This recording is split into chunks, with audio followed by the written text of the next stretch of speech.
नमस्कार मित्रों, Shukla ji UP 32 channel में आपका स्वागत है और आप लोग अच्छे होंगे। तो आज हम भगवान राम के संबंध में कुछ रोचक तथ्य आप भी जानिए इस रहस्य को मित्रों। और जो लोग नए हों वो चैनल को सब्सक्राइब कर लें। और बात ज़्यादा ना करते हुए मित्रों हम अपना वीडियो शुरू करते हैं। राम यह शब्द दिखने में जितना सुंदर है उससे कहीं महत्वपूर्ण है इसका उच्चारण। राम कहने मात्र से शरीर और मन में अलग ही तरह की प्रतिक्रिया होती है जो हमें आध्यात्मिक शांति देती है। हिंदू धर्म के 4 आधार स्तंभों में से एक है प्रभु श्री राम। भगवान श्री राम ने एक आदर्श चरित्र प्रस्तुत कर समाज को एक सूत्र में बांधा था। भारत की आत्मा है प्रभु श्री राम। आओ जानते हैं उनके बारे में कुछ रोचक तथ्य। नंबर 1, राम का जन्म। भगवान राम एक ऐतिहासिक महापुरुष थे और इसके पर्याप्त प्रमाण हैं। शोधानुसार पता चलता है कि भगवान राम का जन्म 5114 ईस्वी पूर्व हुआ था। चैत्र मास की नवमी को राम नवमी के रूप में मनाया जाता है। उपरोक्त जन्म का समय राम की वंश परंपरा और उनकी पीढ़ियों से भी सिद्ध होता है। अयोध्या के इतिहास और अयोध्या की वंशावली से भी यह सिद्ध होता है। नंबर 2, राम पर लिखे गए ग्रंथ। प्रभु श्री राम पर वैसे को कई ग्रंथ लिखे गए, लेकिन वाल्मीकि कृत रामायण ही प्रमाणिक ग्रंथ माना जाता है। यह मूल संस्कृत में लिखा गया ग्रंथ है।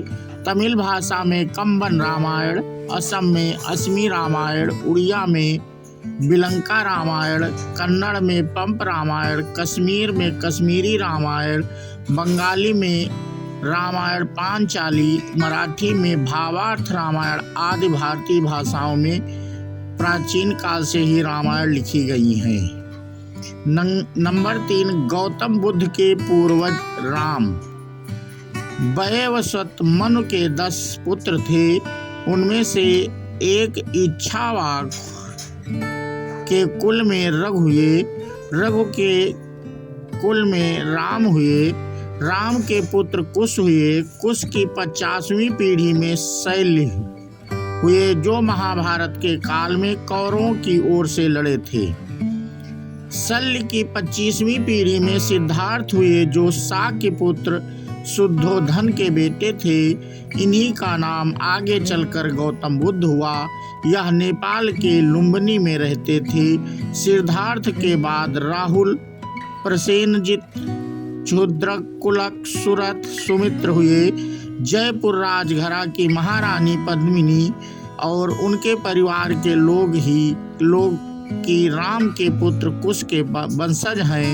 महारानी पद्मिनी ने एक अंग्रेजी चैनल को दिए गए बयान में कहा था कि उनके पति भवानी सिंह कुश के 309वें वंशज थे। वनवासी और आदिवासियों के पूजनीय प्रभु। भगवान राम को 14 वर्ष के वनवास हुआ था। उनमें से 12 वर्ष उन्होंने जंगल में रहकर ही काटे। 12वें वर्ष की समाप्ति के दौरान सीता का हरण हो गया। तब तो बाद के 2 वर्ष उन्होंने सीता को ढूंढने, वानर सेना का गठन करने और रावण से युद्ध करने में गुजारे। 14 वर्ष के दौरान उन्होंने बहुत ही महत्वपूर्ण कार्य किए जिसके चलते आज भी हमारे देश और देश के बाहर राम संस्कृति और धर्म को देखा जा सकता है। प्रभु श्री राम ने वन में बहुत ही सादगी भरा तपस्वी का जीवन जिया। वे जहाँ भी जाते थे तो 3 लोग के रहने के लिए एक झोपड़ी बनाते थे। वहीं भूमि पर सोते, रोज कंदमूल लाकर खाते और प्रतिदिन साधना करते थे। उनके तन पर खुद के ही बनाए हुए वस्त्र होते थे। धनुष बाण से वे जंगलों में राक्षसों और हिंसक पशुओं से सभी की रक्षा करते थे। इस दौरान उन्होंने देश के सभी संतों के आश्रमों को बर्बर लोगों के आतंक से बचाया। अत्रि को राक्षसों से मुक्त दिलाने के बाद प्रभु श्री राम दंडक रण क्षेत्र में चले गए, जहां आदिवासियों की बहुलता थी। यहाँ के आदिवासियों को बाणासुर के अत्याचार से मुक्त कराने के बाद प्रभु श्री राम 10 वर्षों तक आदिवासियों के बीच ही रहे। उन्होंने वनवासी और आदिवासियों के अलावा निषाद, बानर, मतंग और रीछ समाज के लोगों को भी धर्म, कर्म और वेदों की शिक्षा दी। वन में रहकर उन्होंने वनवासी और आदिवासियों को धनुष एवं बाण बनाना सिखाया, तन पर कपड़े पहनना सिखाया, गुफाओं का उपयोग रहने के लिए कैसे करें ये बताया और धर्म के मार्ग पर चलकर अपने रीति रिवाज कैसे संपन्न करें यह भी बताया। उन्होंने आदिवासियों के बीच परिवार की धारणा का भी विकास किया और एक दूसरे का सम्मान करना भी सिखाया। उन्हीं के कारण हमारे देश में आदिवासियों के कबीले नहीं समुदाय होते हैं। उन्हीं के कारण ही देश भर के आदिवासियों के रीति रिवाजों में समानता पाई जाती है। भगवान श्री राम ने ही सर्वप्रथम भारत की सभी जातियों और संप्रदायों को एक सूत्र में बांधने का कार्य किया। अपने 14 वर्षों के वनवास के दौरान किया था। एक भारत का निर्माण कर उन्होंने सभी भारतीयों के साथ मिलकर अखंड भारत की स्थापना की थी। भारतीय राज्य तमिलनाडु, महाराष्ट्र, आंध्र प्रदेश, मध्य प्रदेश, केरल, कर्नाटक सहित Nepal, Laos, Kampuchea, Malaysia, Cambodia, Indonesia, Bangladesh, Bhutan, Sri Lanka, बाली, जावा, सुमात्रा और थाईलैंड आदि देशों की लोक संस्कृत व ग्रंथों में आज भी राम इसलिए जिंदा हैं।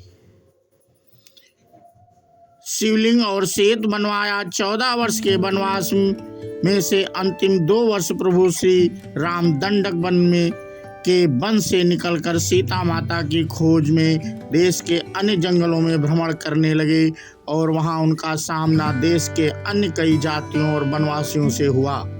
उन्होंने कई जातियों को इकट्ठा करके एक सेना का गठन किया और वे लंका की ओर चल पड़े। श्री राम की सेना ने रामेश्वर की ओर कूच किया। महाकाव्य रामायण के अनुसार भगवान श्री राम ने लंका पर चढ़ाई करने के पहले यहाँ भगवान शिव की पूजा की थी। रामेश्वरम का शिवलिंग श्री राम द्वारा स्थापित शिवलिंग है। इसके बाद प्रभु श्री राम ने नल और नील के माध्यम से विश्व का पहला सेतु बनवाया था और वह भी समुद्र के ऊपर। आज उसे राम सेतु कहते हैं, जबकि राम ने इस सेतु का नाम नल सेतु रखा था। रामायण के कुछ सबूत। जाने माने इतिहास और पुरातत्व शास्त्रीय अनुसंधानकर्ता डॉक्टर राम अवतार ने श्री राम और सीता के जीवन की घटनाओं से जुड़े ऐसे 200 से अधिक स्थानों का पता लगाया है, जहां आज भी तत्संबंधी स्मारक स्थल विद्यमान है, जहां श्री राम और सीता रुके या